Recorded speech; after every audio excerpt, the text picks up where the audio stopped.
Spiritually mature होना एक option नहीं है, जरूरी है। जरूरी है स्पिरिचुअली मैच्योर होना, वरना आपकी मिरास है, आप स्वर्ग जाएंगे, प्रभु के साथ रहेंगे, मगर पृथ्वी में आप एक हारा हुआ जीवन जिएंगे। यद्यपि परमेश्वर ने आपको सारी वस्तुओं का स्वामी नियुक्त किया था, तब भी कोई आपसे आपकी मिरास न चुराने पाए।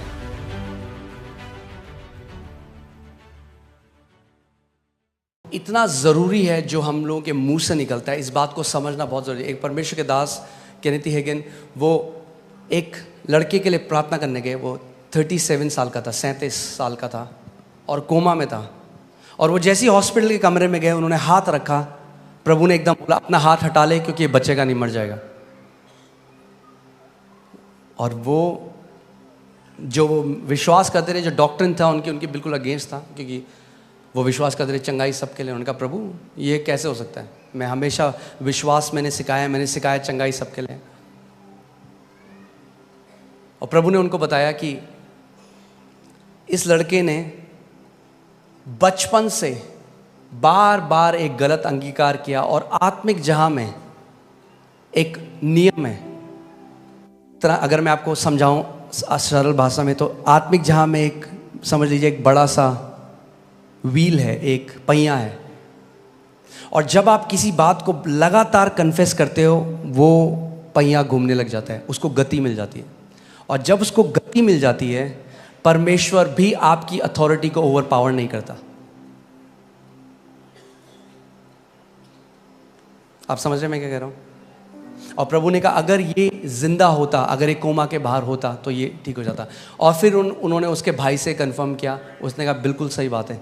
जब ये छोटा था तब से ही कहता था मैं 40 साल तक जिंदा नहीं रहूँगा। पता नहीं क्यों कहता था, हम भी बोलते रहे कि आप, हर बार बोलता रहता था। कैंप में गए हम, वहाँ पे भी कहता था मैं 40 साल नहीं देखूंगा अपने जीवन में। 37 में ही डाइड। पिता ने कहा मैंने इसको वापस घर बुला लिया है। वो वापस प्रभु के पास गया, मगर हम हर चीज परमेश्वर पे नहीं डाल सकते। हमारी भी एक रिस्पॉन्सिबिलिटी है पुत्रों की तरह। आप समझ रहे हैं? हमें अपने अधिकार को समझना है, अपनी जिम्मेदारी को समझना जरूरी है कि आपकी एक जिम्मेदारी है।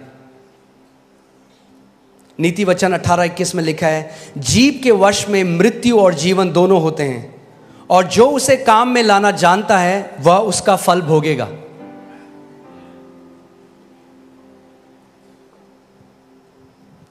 जीव के वश में मृत्यु और जीवन दोनों है। आपकी जीव के वश में मृत्यु और जीवन दोनों है। और आप चाहे तो उपवास कर लें, चर्च आ जाएं, मगर अगर आप लगातार मृत्यु बोल रहे हैं तो उस समय आ रहा है जब आप वो फल खाएंगे। अगर आप जीवन बोल रहे हैं तो अब वो फल समय आ रहा है जब आप उसको खाएंगे। एक डिले है स्पिरिचुअल रेल्म में और यहां पे होने में चीजें।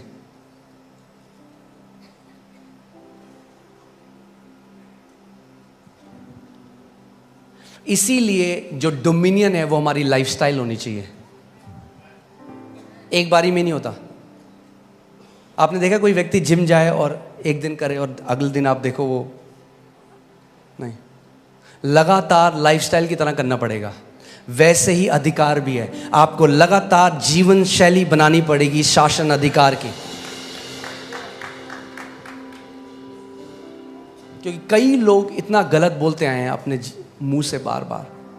आपको पता है दुष्ट आत्माएं वेट कर रही हैं कि आपके मुंह से गलत वर्ड निकले और वो उन वचनों को इस्तेमाल करें आपके विरोध में।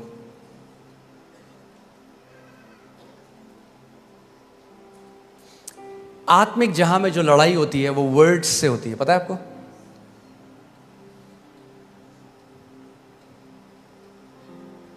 ये जो जादू टोना करने वाले, तांत्रिक मंत्र तंत्र करने वाले क्या करते हैं? क्या बोल रहे हैं? वर्ड्स बोल रहे हैं, कर्स कर रहे हैं, श्राप दे रहे हैं, और उन शब्दों को दुष्ट आत्माएं लेती हैं और जाती हैं काम असाइनमेंट में। वैसे ही जब हम परमेश्वर के वचन को बोलते हैं तो स्वर्गदूत एक्टिवेट हो जाते हैं, उन वचनों को लेते हैं और वो असाइनमेंट में काम पे जाते हैं।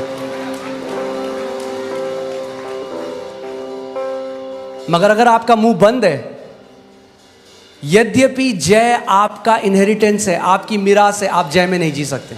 कई लोग सेम स्टोरी बोल रहे हैं 40 साल से, उसने मेरे साथ ऐसा किया, और वो जब बोलते रहते हैं, दुष्ट आत्माएं बहुत खुश होती हैं। वाह, बोलता रहे, तेरे को हम दबा के रखेंगे जिंदगी भर। मगर जिस दिन वो परमेश्वर के वचनों को बोलने लग जाएंगे, जिस दिन वो परमेश्वर के पुत्र के अधिकार को समझने लग जाएंगे, वो ट्रांसफॉर्मेशन अपने जीवन में होने देगी। आमीन। आपको पता है कितने मसीह लोगों की बात कर रहा हूं मैं, जो प्रभु के बेटे और बेटियां हैं, वो टाइम से पहले चले गए, प्रभु ने उनको ले गया, उनका मुंह उनको ले गया। क्योंकि परमेश्वर आपकी फ्री विल को ओवरराइड नहीं करेगा। यही तो मैं कह रहा हूं, परमेश्वर को कंट्रोल करना होता तो सबसे पहले आदम और ईव को कंट्रोल कर देता बगीचे में। परमेश्वर आपको कंट्रोल, आप मुंह से जो भी बोलेंगे परमेश्वर कंट्रोल नहीं करेगा, वो आपको लीड करेगा, कंट्रोल नहीं करेगा कभी भी। इसीलिए जितने परमेश्वर की आत्मा के चले। और बताइए भाई साहब कैसे हैं? अरे क्या बताएं, सैलरी 15 तारीख को खत्म हो जाती है। अरे पूछा मैंने, वो क्यों गा रहे हो अपने लैक का गाना सब जगह कि कमी घटी है? अरे बोलो मसीह में मैं आशीषित हूं, देखो क्या होगा। जितना कमी घटी बोलोगे उतना कमी घटी में जियोगे, जितना अबंडेंस बोलोगे उतना अबंडेंस में जियोगे, जितना चंगाई बोलोगे उतना चंगाई में जियोगे, जितना ब्लेसिंग बोलोगे उतना ब्लेसिंग में जियोगे। कई बार लोग इस बात को समझते नहीं, वो कह रहे पास्टर हम प्रार्थना कर रहे हैं, क्यों नहीं आता, क्यों नहीं हमारे साथ होता, हम इतने लैक में। और आप 5 मिनट जब मैं उनकी बात सुनता हूँ ना, तो मैं इतना लैक सुनता हूँ उसमें, इतनी कमी घटी 5 मिनट में वो बोल देते हैं। मैं कहता हूँ क्या होगा घर पे अगर ये कितना बोलते होंगे, कमी घटी। और जो स्वर्गदूत आ भी रहे होंगे ना प्रोविजन लेके। नीति वचन 6:2 देखते हैं। नीति वचन 6:2, तो तू अपने ही मुंह के वचनों से फंसा और अपने ही मुंह की बातों से पकड़ा गया। कैसे फंसे आप? इंग्लिश बाइबल में लिखा है, you are snared by the words of your mouth. Snared जो वर्ड है वो है जो शिकारी जो फंदा लगाते हैं चिड़ियों को फंसाने के लिए। सो प्रभु कह रहा है तूने अपने मुंह से अपने लिए फंदा लगाया और फिर कूद गया उसके अंदर, ये तूने किया है। लोग कहते हैं मैंने कब किया? जब आप बार बार कमी घटी की बात करते हो तो क्या आएगा आपके पास? कमी घटी। मरकुस 11:24 में यीशु ने कहा, he shall have whatever he says, उसको वो मिलेगा जो वो कहता रहता है।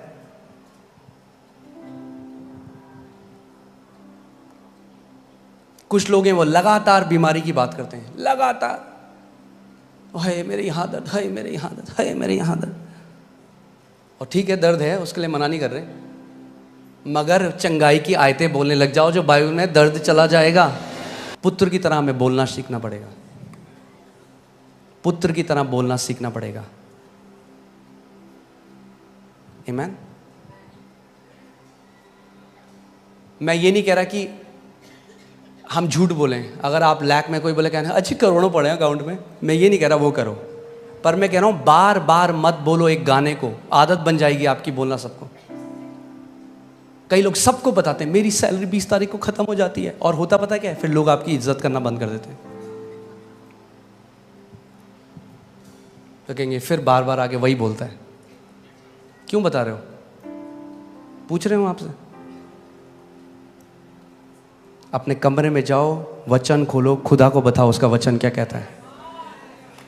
उसका वचन कहता है मुझे रिमाइंड करा, मुझे स्मरण दिला कि मैंने क्या कहा है। आमीन। मैं आपको बता रहा हूं, जो आप कंटिन्यूअली कन्फेस करते हो वो आप खाने लग जाओगे। जो आप लगातार जिसकी घोषणा करते हो वो फल आप खाने लग जाओगे यीशु के नाम में।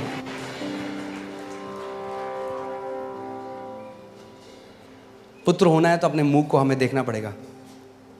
नीति वचन 18:21,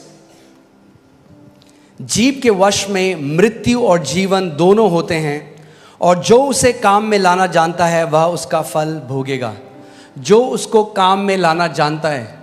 अब हम बोलेंगे जीव को किसको काम में लाना नहीं आता? बहुतों को। जिसके लिए दी थी उसका उल्टा कर रहे हैं हम लोग। जीवन के लिए दी थी, कई लोग मृत्यु बोल रहे हैं इसे।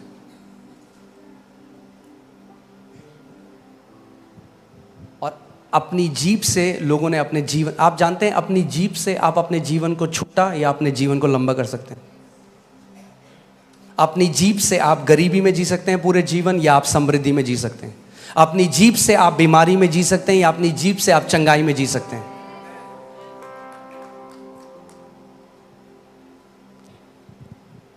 अगर हम पुत्र हैं तो हमें किसकी नकल करनी है? अपने पिता की। इफिसियों 5:1 में लिखा है कि अपने पिता की नकल करो। हमारा पिता क्या करता है? उत्पत्ति 1 में जब हम देखते हैं, जब अंधकार था तो पिता ने क्या कहा? उसने कहा वो इधर आओ जरा, कितना अंधकार है, बड़ा अंधकार है भाई।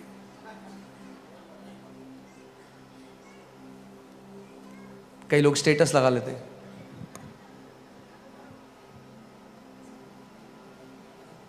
अब सारे रिश्तेदारों को बता दे आप कैसे, और सबको बता क्या करें, आप व्हाट्सएप स्टेटस लगा देते हैं।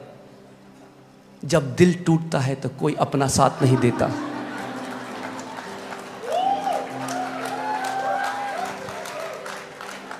तभी तो नहीं देता साथ, झेल हो गई है लोगों की सुन सुन के आपको।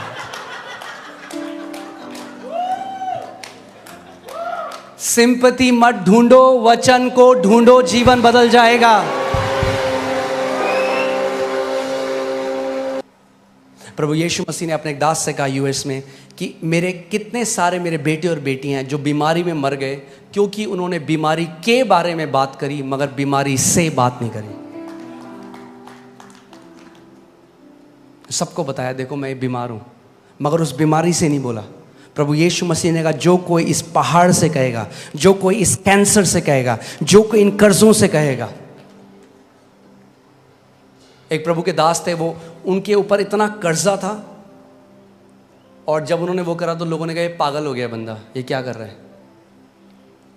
उन्होंने सारे कर्जों का ना वो निकाला प्रिंट आउट और उसको टेबल के ऊपर रखा और उससे बात करने लगे कर्जों से। लोग बोलेंगे कैसा पागल आदमी है। तो यीशु मसीह पेड़ से बात कर रहे थे। कोई आपने देखा कोई आदमी पेड़ से अगर बात करे तो लोग क्या बोलेंगे उसको? वो हवाओं से बात कर रहे हैं। लोग बोलेंगे भाई कान है उनके? हाँ, पूरे क्रिएशन के कान है।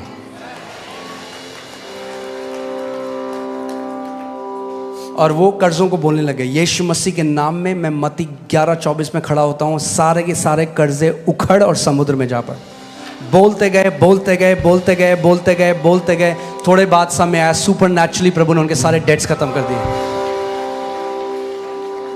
जो आप लगातार कंटिन्यूअल कन्फेशन, जो आप लगातार घोषणा करते रहते हो, आत्मिक जहां में वो चक्का जिस दिन घूमने लगा आपको चमत्कार मिल जाएगा आपका। Do not give up. हमें लगता है हम जब वो पढ़ते हैं कि औरत ने कहा अगर मैं उसके वस्त्र के छोर को छूंगी तो मैं चंगी हो जाऊंगी। ओके टां टां टां, ये I got heal, thank you Jesus. ऐसा नहीं हुआ। बाइबल बताती है वो बार, मुझे नहीं पता वो कितनी दूर थी यीशु मसीह, हो सकता है हजारों बार उसने बोला आज जब मैं उसके वस्त्र के छोर को छू लूंगी मैं चंगी हो जाऊंगी, आज जब मैं उसके वस्त्र के छोर को छू लूंगी मैं चंगी हो जाऊंगी, आज जब मैं उसके वस्त्र के छोर को छू लूंगी। ऐसे करते करते वो यीशु के पास आई।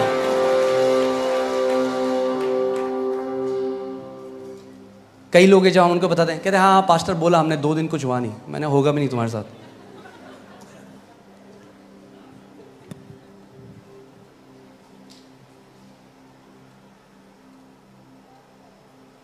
परमेश्वर को जेनेसिस में 10 बार बोलना पड़ा भाई, तुम कह रहे हो 2 बार बोला।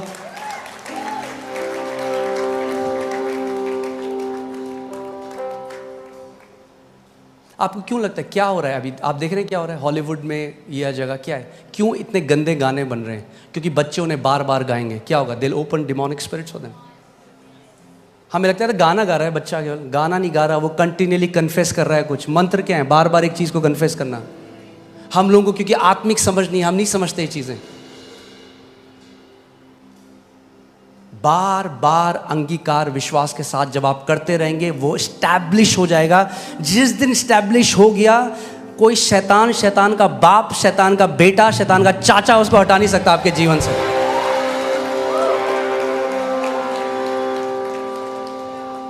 टेक अ स्क्रिप्चर, उसको इतना मनन करो, इतना कन्फेस करो कि वो आपकी लाइफ में स्टैब्लिश हो जाए। जिस दिन स्टैब्लिश हो गया वो आपका और आपकी जनरेशंस का है।